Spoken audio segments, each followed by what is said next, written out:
दोस्तों, मैं झारखंड प्लस से कन्हैया दुबे बोल रहा हूं। दोस्तों, आज मैं आप लोगों के पास कुछ ऐसे समाचार लेकर आया हूं जो वह समाचार वाकई बिहार के लोगों के लिए, हिंदुस्तान के लोगों के लिए थोड़ा सुनने लायक हो सकता है, परखने लायक हो सकता है, जांचने लायक हो सकता है। वो समाचार ऐसा है कि आप जैसा जान रहे हैं कि आज जो है बिहार के राजद के सुप्रीमो का 12वां अध्यक्ष का अधिवेशन था, जिसमें उन्हें अध्यक्ष मनोनीत किया गया, अध्यक्ष चुना गया। ये बहुत ही खुशी की बात है। ये जनता दल के प्रमुख का 12वें बार अध्यक्ष पद चुना जाना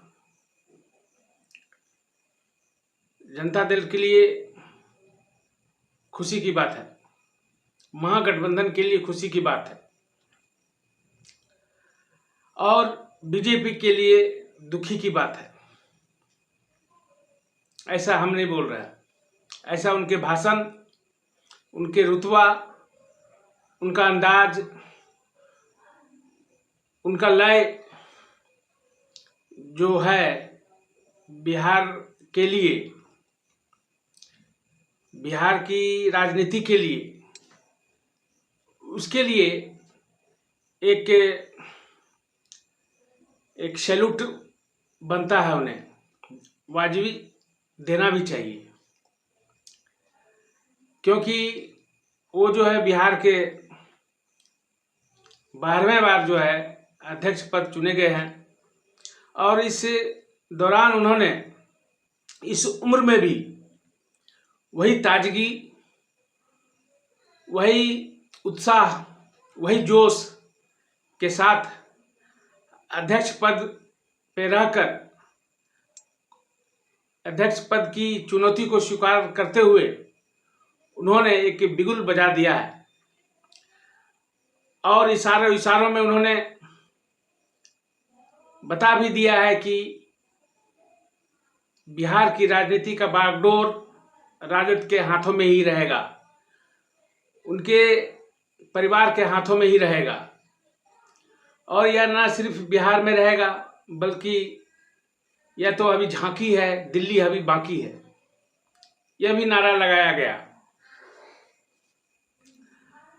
और इस दौरान उन्होंने तेजस्वी यादव को बहुत अच्छे ढंग से प्रमोट किया है और आने वाले समय में वो सीएम भी बनेंगे, ऐसा महसूस हो रहा है कि महागठबंधन का जो जोश है उन्होंने बरकरार रखा है और इस महागठबंधन के जोश के लिए उन्होंने बीजेपी को आड़े हाथों में लिया है, बीजेपी के तरह तरह की बुराइयां की है, बीजेपी को कोसा है, भारत के प्रधानमंत्री नरेंद्र मोदी को कोसा है और उनके जो लाडले हैं तेजस्वी यादव, जो डिप्टी सीएम हैं बिहार के,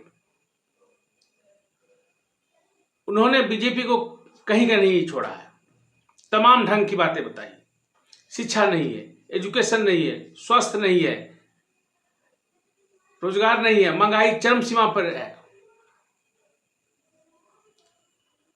और तेजस्वी का जो भाषण था उसमें जितने भी भाषण उन्होंने दिया तेजस्वी यादव ने, उसमें अधिकांशतः बीजेपी के विपक्ष में ही बताया गया है। जो अपने भाषण में उन्होंने बताए हैं ये बीजेपी के विपक्ष में ही बताए हैं, नरेंद्र मोदी के बारे में बताए हैं। उन्होंने नरेंद्र मोदी को बताया कि आपकी जो है सत्ता, जो है आपकी राजनीति जो है वो काबिले तारीफ है। आपने अपना कैरियर जो है 75 साल पहले से शुरू किया एक चाय वाले के रूप में और आप भारत के प्रधानमंत्री बन गए और यहाँ के जो डॉक्टर, इंजीनियर हैं, ग्रेजुएट हैं, वो चाय और पकौड़े बेचना शुरू कर दिए हैं। ये रही आपकी राजनीति का और भारत के भविष्य का आकलन। ये तेजस्वी यादव का एक बयान है। इन्होंने मुस्लिम समुदाय को भी बीच में रखा है। यूं तो मुस्लिम समुदाय एक ध्रुव का काम करते हैं, चाहे बीजेपी के लिए हो चाहे महागठबंधन के लिए हो। किसी भी पार्टी में मुस्लिम समुदाय का जिक्र होता ही है। राजनीति का में अगर मुस्लिम समुदाय का जिक्र ना हो तो राजनीति कहलाता नहीं है, वो राजनीतिक समझा नहीं जाता है। उसी तरह तेजस्वी यादव ने भी मुस्लिम समाज को आगे रखकर बीजेपी के लिए बहुत बड़ी बातें बताई।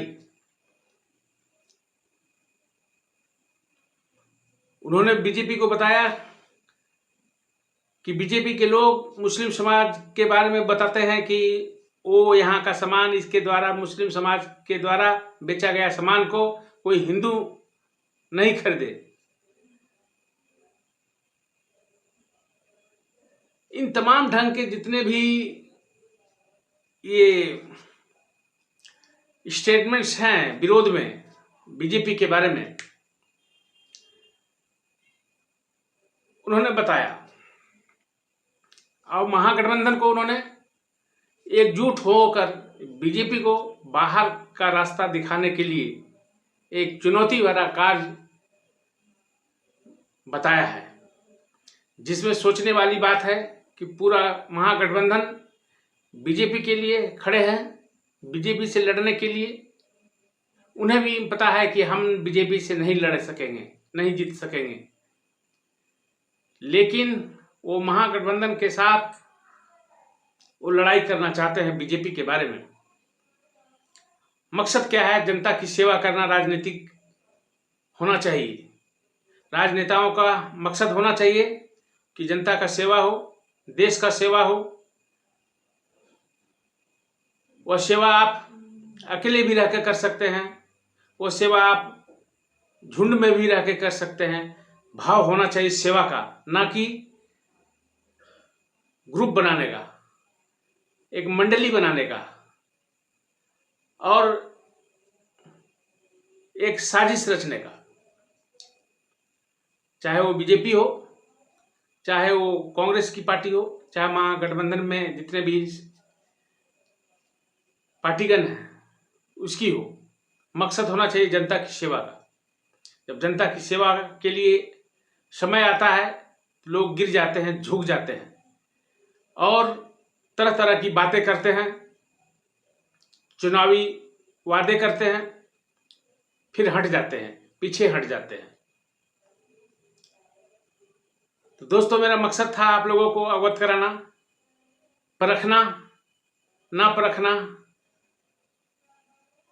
आप लोगों का काम है, दर्शकों का काम है। अगर आपको कैसा लगा ये वीडियो जरूर कमेंट में कीजिएगा आप हमें, और बताइएगा क्या तेजस्वी यादव जो है महागठबंधन के आड़ में, महागठबंधन के साथ में बीजेपी के साथ लड़ना चाह रही है। बिहार के लोग क्या इसे पसंद करेंगे या नहीं करेंगे, ये कमेंट जरूर कीजिएगा। अगर ये वीडियो अच्छा लगेगा जरूर लाइक कीजिएगा, शेयर कीजिएगा। धन्यवाद।